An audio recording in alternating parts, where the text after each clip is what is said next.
Hi, welcome to Spiritual Invitation. I'm your host, Carla Augustyn, inviting you to explore spirituality. Joining me today is Lisa Zacchio, and she is a board-certified hypnotist and instructor. A little bit about Lisa. She's the owner and lead hypnotist of Mind Matters Hypnosis Center with offices in Avon, Guilford, and Rocky Hill, Connecticut. She is a highly sought-after practitioner for a wide array of mind, body, and spirit applications of hypnosis. She's been professionally involved in the study of the mind and hypnotic theory since the mid-'80s and has been in private practice for over a decade, having served thousands of clients from around the world.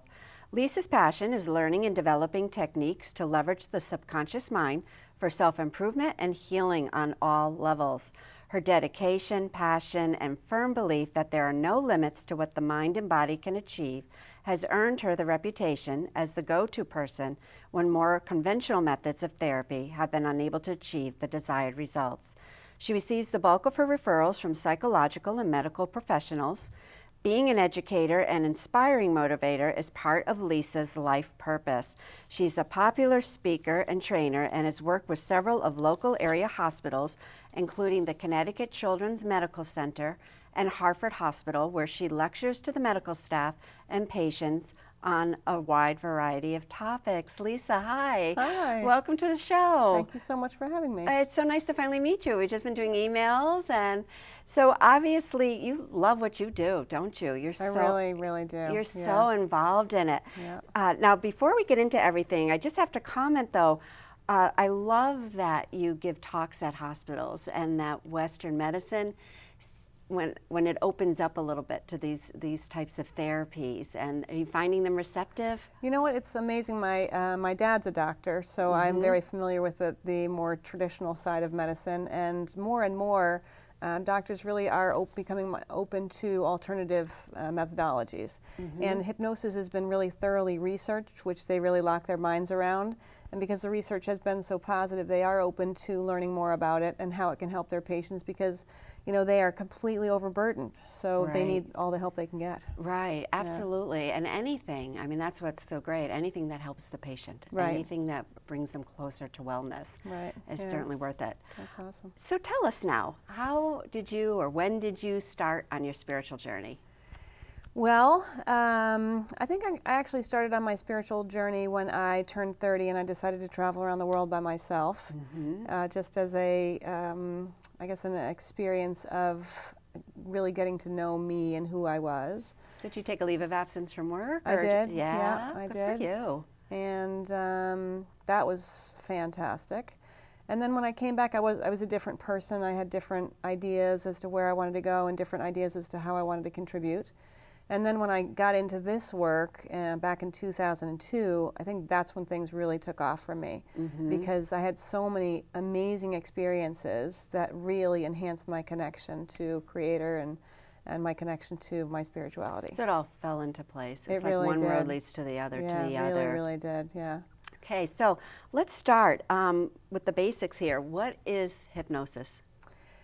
Hypnosis is access to the whole mind, in my opinion.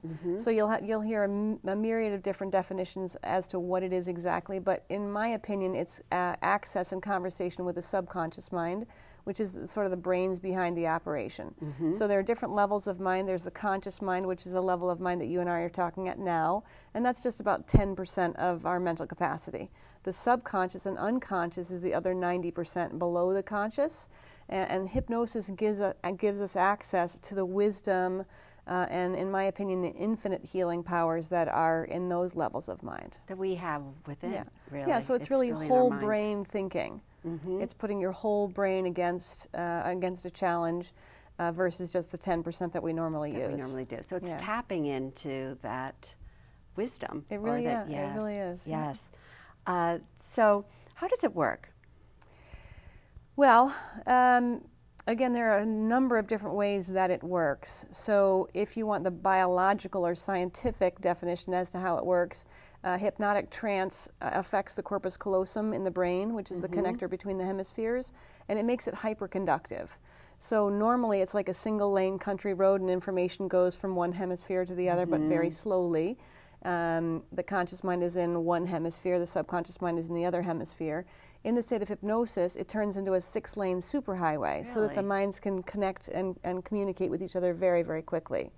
Our subconscious mind is where all our habits, our beliefs, our programming resides, and the conscious mind is sort of the it's the boss, but the subconscious mind is a very powerful employee. So when you go into hypnosis, both minds, both hemispheres can speak to each other, and information can be transferred back and forth, which is very different than our normal waking conscious state. So that's how it works scientifically. There are actually endorphins that are released in the brain to affect the corpus callosum. So is it because people get relaxed in the hypnosis state? Well, inductions, and we've all been hypnotized hundreds of times. You've been hypnotized, we've all been hypnotized thousands of times. We go in and out of trance states all day long. If you've ever driven your car and you kind of space out and you come to and you're like, who has been driving my car for the last 5 minutes? I know, that's a weird feeling. So that's highway hypnosis, very light states of hypnosis. So we're in and out all the time. If you use a formal induction for hypnosis, it's a very distinct process that people go through. Relaxation is part of it, but you don't have to be relaxed to be hypnotized. Olympic athletes are in the state of hypnosis when they're performing sport. Okay. A lot of professional athletes are in the state of hypnosis. Tiger Woods has been using hypnosis for his entire golf career.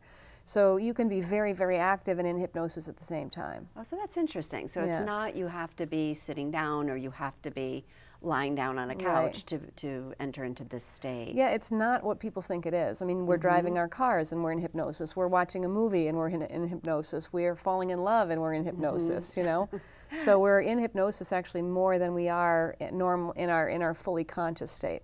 So it's going on in our own minds. So I know on your website you have a great video that you do, and you say it is not the instructor or the hypnotist.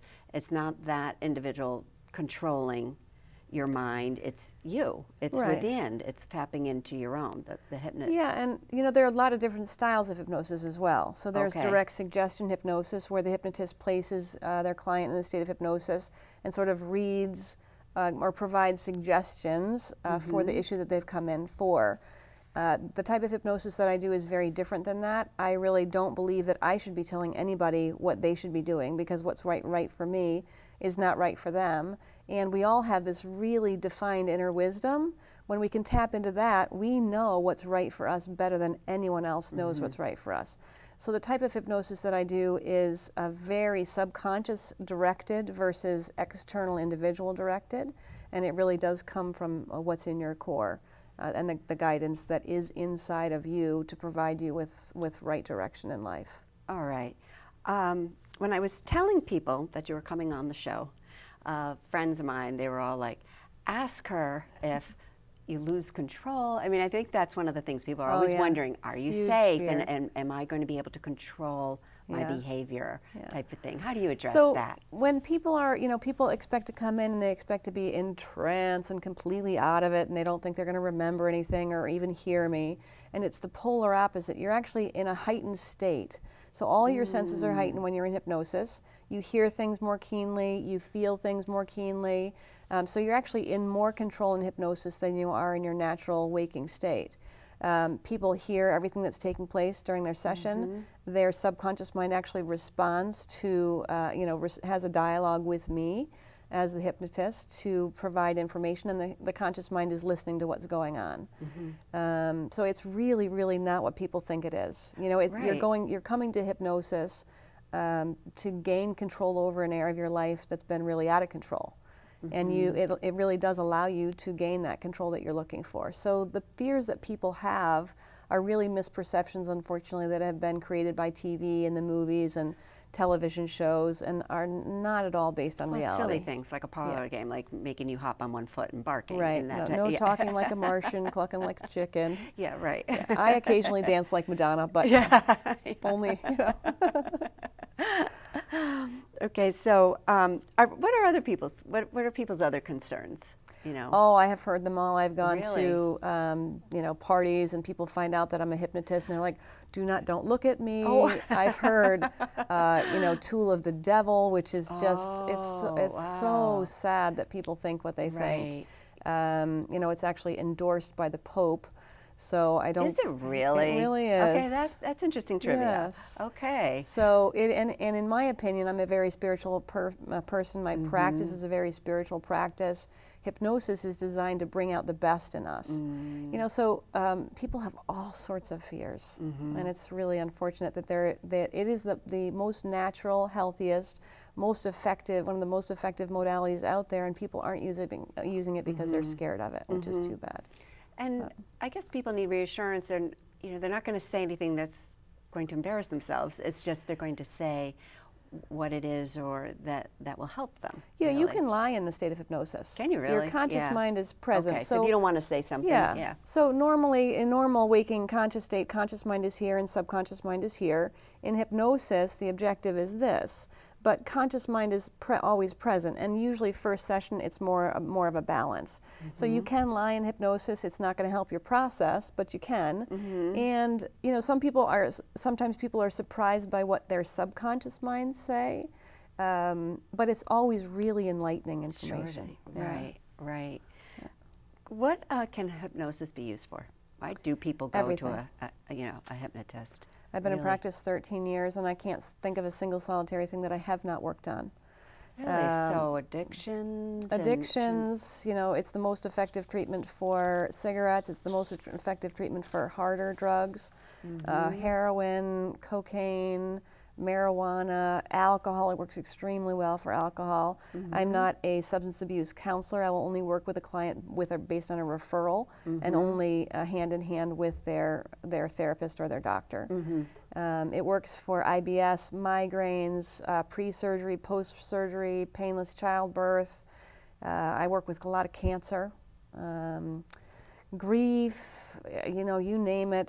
I have the full spectrum of clients. I work with kids starting at the age of 5. Yeah, I find that interesting because, you know, with working at the Children's Hospital, you know, you've given talks there, and the same kind of things with kids? Or? I work with the gastroenterology department there, and they send to me the children that have really bad IBS, Crohn's, intestinal issues. That they have not been able to treat, because a lot of children and people are very medication sensitive, so medication is not an option for them, and they're looking for a more natural treatment methodology. Hypnosis is proven one of the most effective treatments for IBS, funnily enough. Really? Yeah, so I work on a ton of different medical conditions, anxiety, depression, grief, marital conflict, you name it. So, right, well, like you say, wherever conventional methods don't seem to be helping, it's why not go towards this? Yeah, so it's all natural. It's the power of the mind. There are no side effects, no allergic reactions. It's very fast. They call it therapy on steroids, because you're talking about 3 to 5 sessions to address most issues, as compared to 3 to 5 years for some other treatment. Well, walk us through. If someone was going to go to a hypnotist, what happens in a session? Well, I can only speak for myself. The type of hypnosis that I do is very different than I'd say about 90% of the hypnotists. Oh, okay. That's what you were saying that, right? So in terms of if somebody comes to me, first session length is 2 hours. I like to spend a lot of time with my clients, because that's the one thing that we don't get nowadays, is time and attention, somebody that's really listening. We go to a doctor, and it's an average 7 to 10 minutes of their time, and half the time they're on the computer. Half the time they are. So it's 2 hours. The first half an hour is really me understanding why they're there and helping people understand why they're there, because very often people will come in with a litany of issues, and they have a hard time narrowing down, or they think they're coming in for one thing, but they're really coming in for another. So it's us getting to know each other and really helping refine and define the goal. I'm also highly psychic, so I do a reading, I sort of do a scan of my clients to see what my subconscious mind picks up. And then I actually usually go with what my subconscious mind picks up, because it knows better than my conscious mind. Sure. Then I guide the client to the state of hypnosis, and depending on the individual, there are a number of different induction techniques that I'll use. For some people, I can get them into the state in 30 seconds, and for other people, they need a little bit more of a gentler process. And then it's really me connecting to their subconscious mind and beginning dialogue and guidance from the subconscious to resolve whatever issue that they're there for. You know, there's no, you know, that's as set as the pattern gets. Beyond that, once you open the doors to the subconscious, every single session is completely unique. Everybody's experience is one of a kind. We are all one of a kind, so our hypnotic experience is very different. So under the state of hypnosis, how long are they under the state usually? First session, about an hour and a half. Subsequent session, around an hour. Now, are people surprised when they come out of it? Oh, yeah. Is it like... Oh, everybody's like, oh my God. Or they say, you know, it felt like it was only 20 minutes and it was an hour and a half. So there is a hypnotic time warp. People feel extremely relaxed. They very often ask if they can just hang out in my chair for the next couple of hours. But yeah, everybody's very surprised, and they always say, oh, that's so different than what I thought it was going to be. Now, do you tape it? So they're welcome to if they want to. They can if they want to. I don't. Okay. But they're welcome to. So, okay, and once you come out of it, your hypnotic state, you're out of it, right? Yeah. So you're out of it. So people So get it's up just and like shifting out of a daydream. You know, the deeper you go into the state of hypnosis, the longer it takes for you to fully shift back out. But that's not very long, 5-10 minutes. Some people need to hang out in the waiting room before they hop in their cars. Sure, just to get a little grounded. Right, Yeah. right. Yeah. But it's you know, I'm in and out of the state. I do self-hypnosis every day. So how's it different from therapy? Well, therapy is all conscious level. You know, therapy is conscious mind to conscious mind, and it's just the surface of the situation. Our conscious mind is also our rational mind, so the conscious mind thinks it understands what the problem is, but is very rarely right. The subconscious mind knows to the nth degree what the challenge is, where it came from, why it came about. It houses our entire history. It has all the answers. Yeah, so it's just real tremendous inner wisdom. The subconscious mind is also the part of our mind that's most connected to Creator. So I think there's a lot of, you know, I receive a lot of guidance in the process that comes through me, doesn't come from me, and that's the difference. So it's a much deeper level of work, and I think, in my opinion, more spiritual. So you were saying it can take different.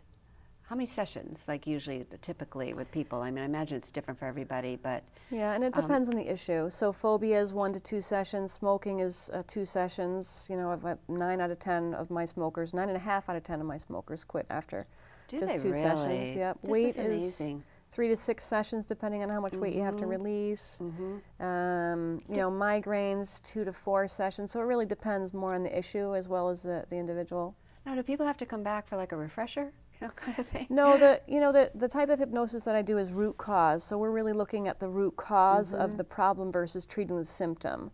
I find that a lot of traditional medicine just treats the symptom, the surface of the problem, but it doesn't get to the core. And then direct suggestion hypnosis, which is the most common type of hypnosis, just sort of addresses symptom like a Band-Aid over the problem versus dealing with the core. When you deal with the core, it's gone. There's no need for a refresher.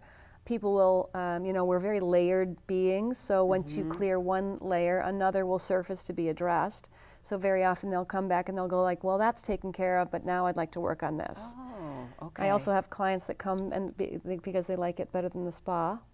So they come once a month or once a quarter, and just to get all zenned out. I mean, are they coming for a specific reason? You know, if they come Some like of them just come to de-stress. Okay. You know, just really get into a very, very deep state of relaxation, shift their, you know, get their perspective aligned with kind of health and happiness. So will you prompt it with questions? Is that what happens during a session? I mean, somebody begins speaking, you know, the connections are happening, and the 6-way highway, and are you asking questions to kind of move it along? Well, I'm having dialogue or conversation with the subconscious, and the conscious is listening. So our conscious mind becomes the observer, and the subconscious mind becomes the speaker. So you're having the conversation full-on conversation with the subconscious mind. With the subconscious mind.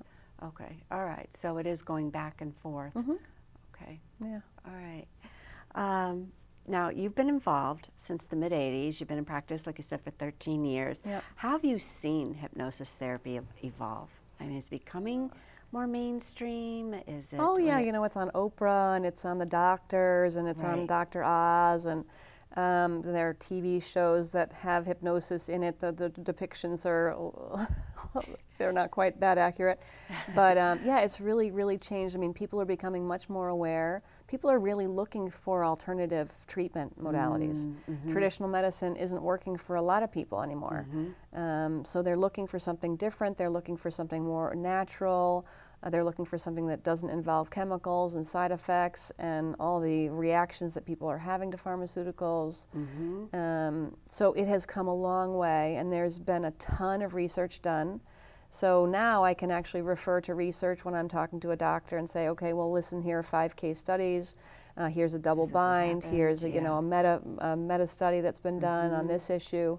So there's a lot more it's hard evidence. Right, it's hard to argue when there's been proof, really, with which the is studies. Fantastic, because that wasn't around 13 years ago. Wow. Yeah, so it's really amazing, and I think that I love being on the sort of the lead edge of the modality because I've been around for so long, and watching the new techniques that are coming out, and it's just awesome. Oh, it has to be. It's an ever burgeoning and growing field. Isn't that something? Now, if someone was interested in finding a hypnosis therapist, like you say, you were more, say, during the spiritual kind of end of it, and different hypnotists have different modalities that they do, type of thing. Would that be correct saying it like that? Well, there are different types of hypnosis, so different hypnotists will use different types of hypnosis. Okay. So I'm a root cause hypnotist. There are Okay. direct suggestion hypnotists. There are Ericksonian hypnotists. There are NLPers, neuro-linguistic programming. I'd say that I'm more of I view myself to be a healer, and I use whatever healing tool in my toolbox that I need, whatever that may be. And then, my practice is a very spiritual practice, but it's also a generalized practice, which means I deal with everything. Some people just specialize in past life regression. I do past life regression, but it's by no means all that I do. Some people will just work on smoking. Some people will just work on weight release. I personally love a lot of variety. Okay. It must be the Gemini in me or something. But I really like to work on different things all the time. Yeah. Okay, great. Yeah. So, last question. What does spirituality mean to you? That's a great question. To me, spirituality means that there's only one of me, right? There's only one of you. We were created and designed for a specific purpose. We are here for a specific purpose. I know that I'm totally on path. I got to hypnosis through nothing other than divine intervention. And I believe that spirituality is all about getting to really know thyself and getting on and staying on our path and contributing in our really unique way with support from the energy that created us. Beautiful.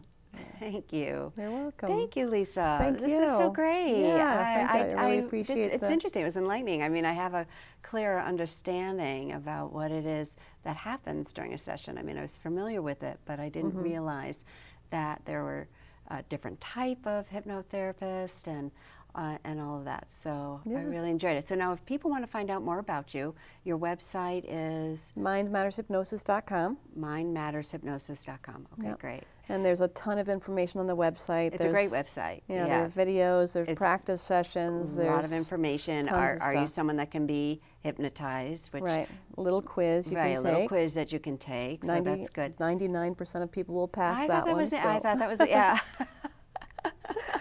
Yeah, but people are welcome to reach out. I do, I do a lot of lecturing. I go to doctors' offices. I go to corporations. Just making people familiar with it. Yeah, I teach people how to become hypnotists.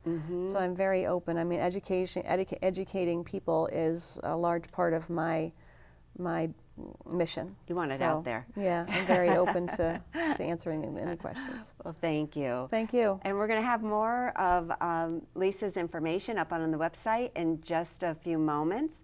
If you have any questions for me or ideas for the show, I would love to hear from you. You can get in touch with me on my website at carlaaugustyn.com. I want to thank you for watching. This has been Spiritual Invitation. I'm your host, Carla Augustyn, inviting you to explore spirituality.